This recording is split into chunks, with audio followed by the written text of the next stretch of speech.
struggles and we'll get punched in the face, and I'm excited for us to have all of that happen because that's really the response to that is gonna shape who we are and ultimately how far we go. Cam Canarella said he was about 85% from his shoulder surgery. I guess how do you see him? How kind of see him kind of progress from that injury, and what are your expectations for him for opening day? Yeah, Cam's superpower is his competitive fire and his ability to perform in the clutch, as we all know. But he is progressing very well since it's his throwing shoulder. But he's throwing the ball. He's on a throwing progression. He's extending every day, every week. So he'll be right now on track to be 100% full tilt, ready to go for opening day. He didn't steal many bases last season. Is that kind of the same plan for this season, or is that to be determined? Probably to be determined. You know, he tore his labrum sliding into third, game 4 of the season last year against Presbyterian, and even though he fought us on it, we wouldn't allow him to get a bigger lead than 6 feet after that. So he had to go back in standing up and said no stealing, no head first diving, no running into the fence. And of course he didn't listen for the running into the fence part. But we tried to minimize any injury prone type movement. So new wide receiver too. I saw that, Jazz. Look, that closing speed is legit, baby. Come on now. I know. Yeah, he could probably play in the NFL too. But yeah, so with Cam, we'll see how it all looks, how it all feels. He's going to want to run because he's aggressive and competitive. But you know, well, I guess to be determined. What's some of the candidates to fill out your rotation behind 8? Good question. We've got some guys that have done it before, obviously, with Ethan Darden. We have some emerging guys like Jacob McGovern, Justin Legurnick, and then we have some new players like Dane Muller, who's kind of like Aiden was last year, very advanced for a freshman. So it's hard to, it's hard to just stamp it and say it's going to be a freshman. But Dane certainly, of all the freshmen, is really elevated himself. And then we have a transfer, Michael Gillen. But I think the strength of the pitching staff, we have plenty of guys who are starting candidates, but working back to front, and have Lucas Malstadt and Reed Garris back in the back, who are veterans with closing and high leverage relief experience. Certainly to shorten a game gives us a lot of confidence. You figured out how you handle those first 2 games in Texas? Stay at the hotel, go to the ballpark, go back? I mean, it'd probably be at the hotel bar. No, I don't know. I will. That's a joke. Or is it? Or is it? Yeah. I'm not allowed in the stadium, I think. So I have to talk to Hennessy. Can I go in the booth with you? Come over here. You never get any camera time. Come here. Come on. You're so good at your job. Come here. No. All right. Can I go in the press booth with you? We got to get it cleared. So I'll either be with Hennessy or I'll be in the hotel. Erik, you talk so much about superpowers. What do you think this team's superpower can be? Certainly the depth. Feels like we've got a deep roster, on both sides of the ball, hitting and pitching. But you know that also is a threat because playing time and roles.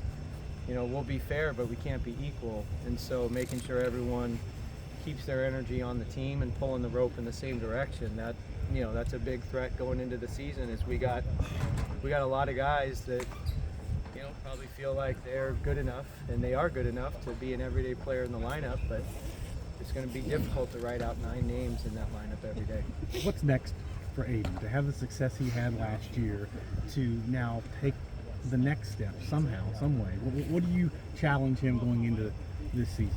Actually, it's a little bit of the reverse of that. The challenge is to the reminder, same as Cam last year, what made you good to begin with? And once you start thinking about repeating an All-American type season and starting to think about repeating the awards and the accolades and the things you can't control, that's the trap. That's the poison that you don't want to eat. So the thing that has made Aiden great is he is very routine oriented and very consistent with that routine, and very regimented and disciplined. He journals, he note takes, he watches video. He's very much a student of the game and of the mental game, and those are all separators for him last year, and so just following that progression and allowing himself to be consistent. He's got the physical ability, so he certainly doesn't need to put the target on any of the awards or accolades he'll get. Those will come naturally. Where's the freshman pitcher Bale? Talon Bale? And what he hurt Where's the what? How is Talon Bale? Is that how you say it? Oh yeah, Talon Bell. Yeah. How's he progressed? I mean, what a special talent! Gatorade Player of the Year in Florida last year out of high school. Just to get him was a big win in the recruiting battle. He had a elbow surgery, the brace, but he's progressing. He's throwing bullpens. He'll be ready to go somewhere in the early part of the season. But special talent, left-handed pitcher, tremendous feel, multiple pitches for strikes, lightning bolt in his body. He's not a big statured kid, but he's got a bolt of lightning in there, and he'll be a heck of a player for us when it's all said and done. With how consistent Luke Gaffney was hitting last year at Purdue, how much of an immediate impact do you think he can make in the lineup this year, especially like losing good hitters like Blake Wright and Tristan Smith to the MLB? You know, it's honestly why the transfer portal, as a coach, you still want to build your roster with high school players and develop high school players and have those 3 and 4 year relationships with people.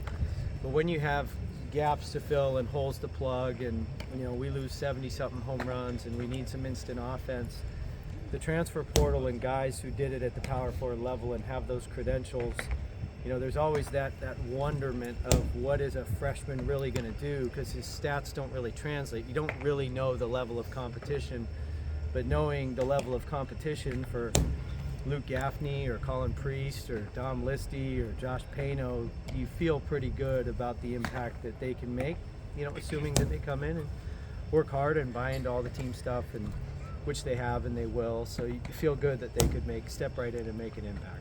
How do you blend a team that is built with high school recruits with some 1 or 2 year transfer portal guys? It's always centered around loving the team more than you love your individual role, which is much easier said than done because everybody wants to step in and play, but it's a 40-man roster and a 9-man lineup, and everybody's just not going to play. But getting them as team-oriented as they can and truly caring about the guy to their left and guy to their right and pulling for them and wanting the team's success is the recipe. It's just how we get there takes every day of the entire off-season and preseason.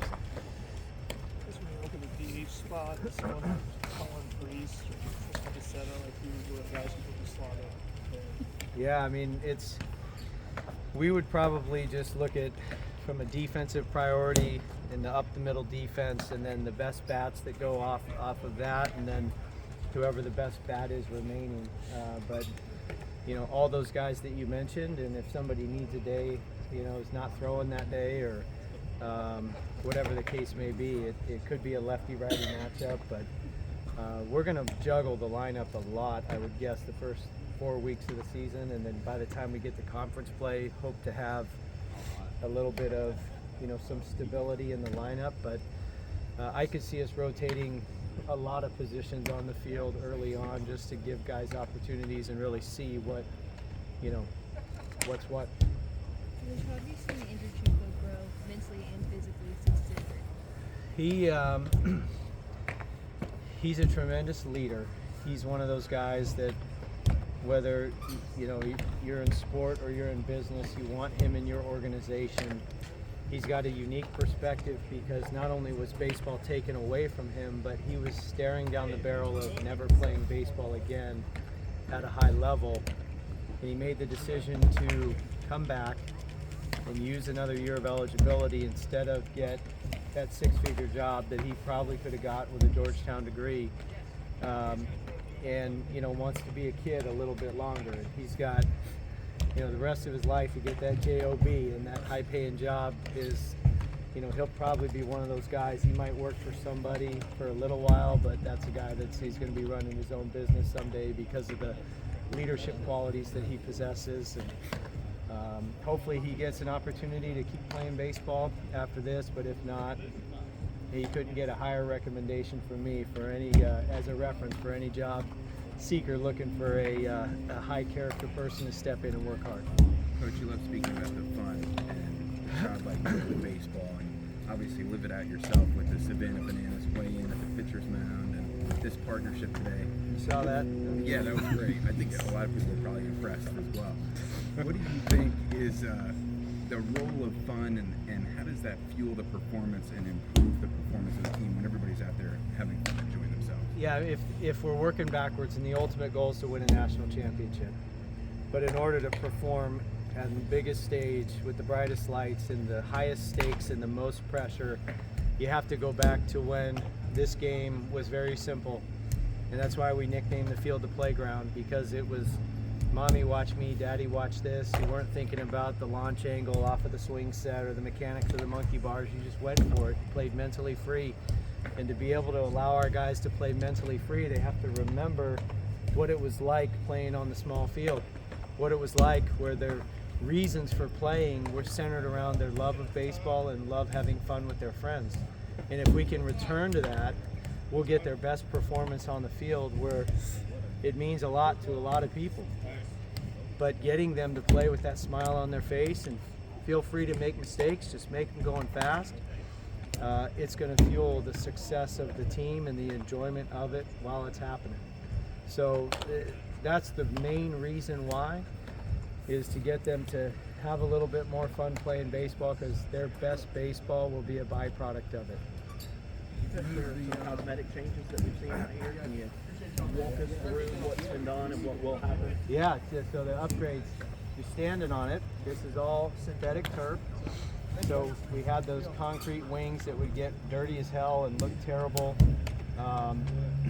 And the natural grass, it was high traffic area, get worn out. So not only does the turf look better and stay maintained, but we can now use this as a development area. We can take ground balls, we can do speed and agility, we can do whatever. So there's a functionality from a more training rep standpoint. We'll never turf the field, because this is function and we want that traditional grass turf field, but the turf in foul territory gives us a lot of more options in training. The biggest thing, if you look over there, we moved the visiting team bullpen out onto foul territory. So forever and ever, it seems like opposing teams, they might have had massage tables over there, they fed grapes and olive branches. I mean, it was the most comfortable, gigantic bullpen, the easiest place to go be an opposing pitcher. And now we went 180 from that, and hopefully make it one of the toughest places to be an opposing pitcher. Not much room. That whole area that was the visiting team bullpen is now more of a beer garden, and that's a standing room only ticket. We're going to be selling beer this year, which is huge. We want the rowdy crowd, we want the beer drinking crowd, we want people to come out here and have a blast, and the opposing pitchers are going to have to get warm right in front of that section. So I'm excited to see how that looks. Hennessy, did I say too much there? Should I not have? Talk about it later. Okay. What's that? That means yes. Yes. I did. I said too much. Coach, I got a question. Yes, sir. Danny Vasquez, CS99 TV Media. Pottstown, baby. Come on out here. Ask us a question out here. I got one question for you. Yes, sir. Who is the best youth travel baseball team in the country? Pottstown. Hands down, Pottstown University. Thank you. You're welcome. That's all, guys. Thanks. He set me up. Josh Castellani's a guy you've mentioned a couple times. Yep. Interviews. Why is he a freshman? His physical talent certainly